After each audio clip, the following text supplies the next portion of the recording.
ભાઈ આજ અમે આવ્યા હે માંડવી ભેગી કરવા. તમે જોઈ લો અમારા મજૂર બધા જો પાછળ છે, હું આગળ છું.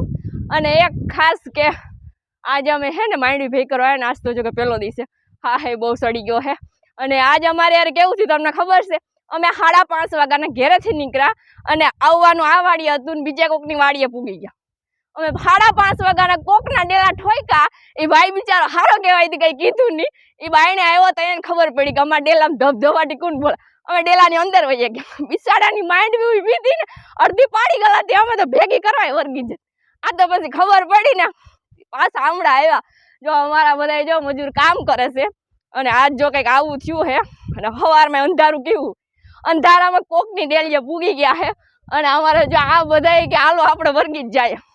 પછી ભાઈ રિક્ષાવાળાને ફોન કર્યો ઘેરેથી, પછી પાછ મતલબ કે એની ઘેરેથી ડાયરેક્ટ અહીંયા આવ્યા.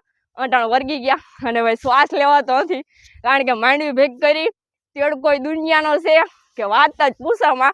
એટલે આજ તો ભાઈ કંઈક આવો દી ગયો છે. સવારે 5:30 વાગ્યાના વર્ગા છે, અટાણે 1 થવા આવ્યો છે. અને હવે અમારે જવું છે ઘેરે. અને રવિના મકવાણા બધાની મોર ભાઈ કઈ ઘટે નહીં.